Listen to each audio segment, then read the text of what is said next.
Hello students, स्वागत है आप सभी का एक बार फिर से हमारे इस ऑफिशियल यूट्यूब चैनल में जिसका नाम है एसओ सॉल्यूशन। मैं चंदन कुमार हाजिर हूँ आप सभी के सामने अपनी एक और नई वीडियो के साथ। सो गाइस, आज की इस नई वीडियो में हम बात करेंगे उन सभी स्टूडेंट्स के लिए जो कि एसओएल, एनसीवेब, रेगुलर कॉलेज या फिर इग्नू या देश की किसी भी यूनिवर्सिटी में पढ़ते हैं और उन लोगों को यथार्थवाद का टॉपिक पढ़ना है। स्पेशली वे सभी स्टूडेंट्स जो एसओएल में, एनसीवेब में 4th सेमेस्टर के हैं, चाहे आप मास्टर्स में या फिर ग्रेजुएशन में आप लोग अपने यथार्थवाद टॉपिक को पढ़ रहे हैं। तो आज की नई वीडियो आप लोगों के लिए ब्रह्मास्त्र है, क्योंकि बहुत सारे स्टूडेंट्स ऐसे हैं जिन्हें यथार्थवाद समझ नहीं आता। और यथार्थवाद इतना इंपॉर्टेंट टॉपिक है कि आप अपने किसी भी ईयर का इंटरनेशनल रिलेशन का आप क्वेश्चन पेपर उठा के देखिए, आपको यथार्थवाद टॉपिक जरूर देखने को मिलेगा। तो आज की इस नई वीडियो में ब्रह्मास्त्र वीडियो है। ये ब्रह्मास्त्र क्यों कहा गया है? क्योंकि जहां पर आपका कोई भी हथियार काम नहीं आता, वहां पर वो हथियार काम आता है। तो ऐसे ही यथार्थवाद जब आपको समझना है क्वेश्चन में क्या पूछा गया है, तो ये ऐसे पॉइंट है जो पूरे के पूरे यथार्थवाद का निचोड़ है।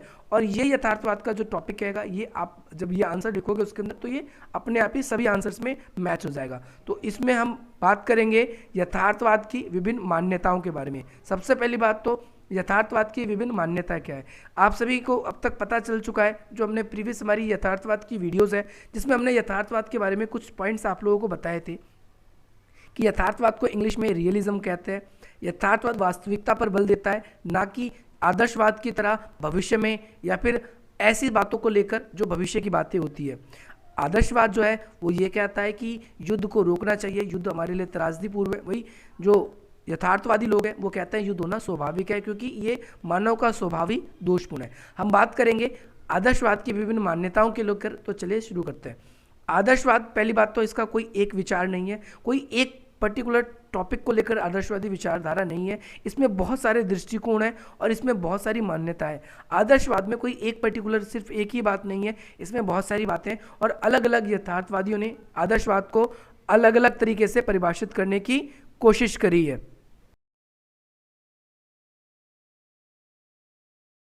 तो इसके अंदर सबसे फर्स्ट पॉइंट अगर हम देखें तो भाई ये अंतर्राष्ट्रीय व्यवस्था को क्या कहते हैं कि जो अंतर्राष्ट्रीय व्यवस्था है वो अराजकपूर्ण है।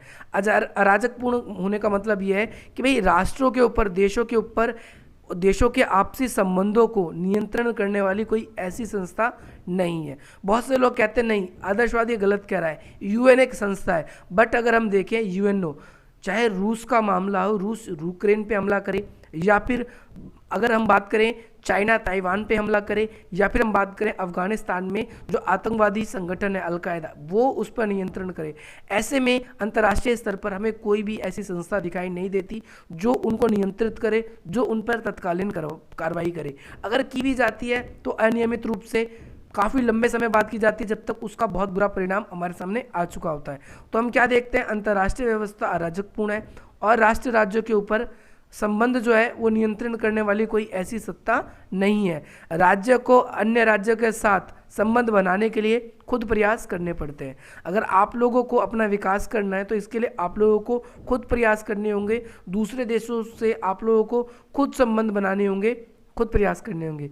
इसके लिए कोई उच्च नियंत्रक शक्ति का आदेश की ज़रूरत नहीं पड़ती। फॉर एग्जाम्पल के तौर पे अगर आप लोगों को एग्ज़ाम देना है तो आप लोग खुद वीडियो को ढूंढते हो, आपके लिए कोई दूसरा व्यक्ति नहीं। तो ऐसे ही देशों के लिए है कि भाई देश भी जो है वो क्या है कि अगर किस देश से संबंध बनाएंगे, ये कोई दूसरा सेकंड या थर्ड पर्सन तय नहीं करता, बल्कि ये आपकी विश्व की सरकार ही तय करती है। आप खुद ही तय करते हो। विश्व में अगर हम बात करें, विश्व में सर्वोच्च सत्ता या सर्वोच्च ताकतवर जिसकी सभी बातें ब्लाइंडली फॉलो करते हैं, ऐसी कोई संस्था या ऐसी कोई भी चीज़ नहीं है। ये किसका मानना है? ये यथार्थवाद का मानना है। सबसे फर्स्ट पॉइंट आप लोगों का क्लियर हो गया। अब हम बात करेंगे सेकंड मान्यता। दूसरी मान्यता क्या है कि भाई अंतर्राष्ट्रीय व्यवस्था में जो एकल पात्र प्रभु सत्ता वो राज्य है। राज्य क्या है? वो मुख्य अभिकर्ता है। राज्य अंतर्राष्ट्रीय व्यवस्था में यथार्थवादियों का कहना है कि जो राज्य है वो मुख्य अभिकर्ता होता है।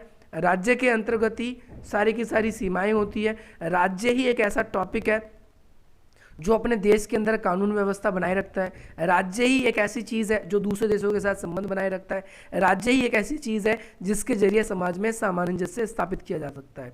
और राज्य ही एक ऐसी चीज़ है जो दूसरे देश की जो संस्थाएं होती है उनके साथ संबंध बनाता है। दूसरे देश की जो कंपनियां हैं उसे अपने देश में आने के लिए मान्यता देता है। तो राज्य से ऊपर कोई भी संस्था नहीं है, राज्य एक मुख्य अभिकर्ता होती है किसी भी एक देश के लिए, ये कहना है।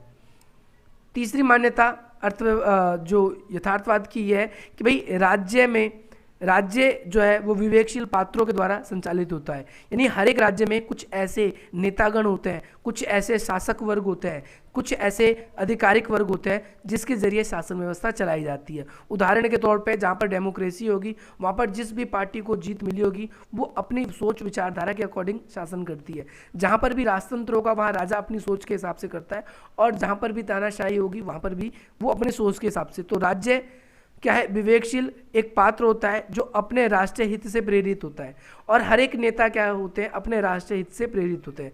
राष्ट्रीय हित बहुत इंपॉर्टेंट है। ये कहते हैं कि कोई भी ऐसा देश जो अपने राष्ट्रीय हित को भूल जाता है और किसी एक ऐसे देश से संबंध बनाता है जो उसके लिए ठीक नहीं है, तो वो उसके लिए बुरा ही साबित होता है। हम यहाँ पर देख सकते हैं कि राष्ट्रीय हित से हर एक देश प्रेरित होते हैं।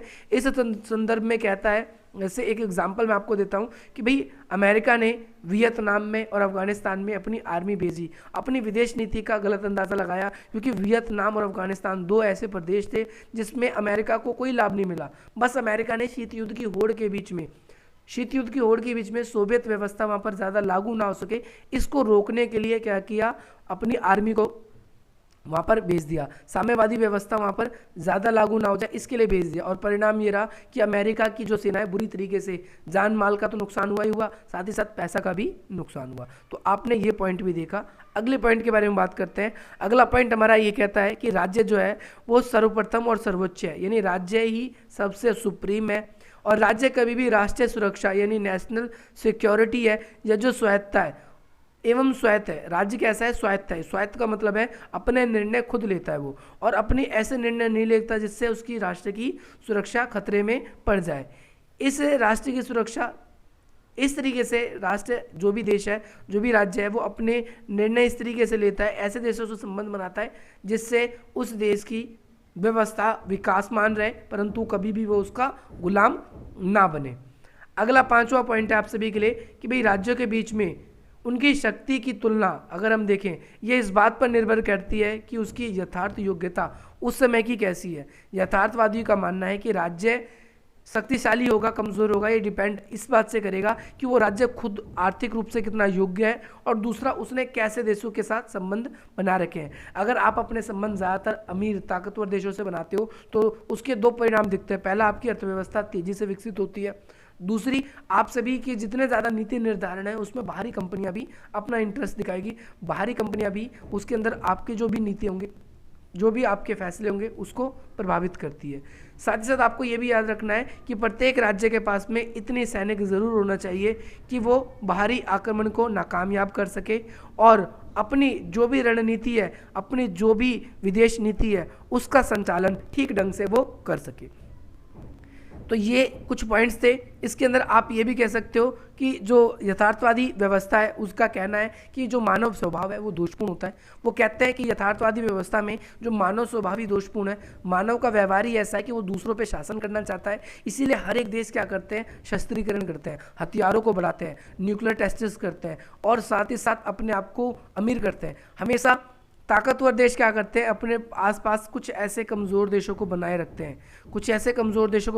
हैं, और बीच में केंद्रीय देश ताकतवर देश होते हैं।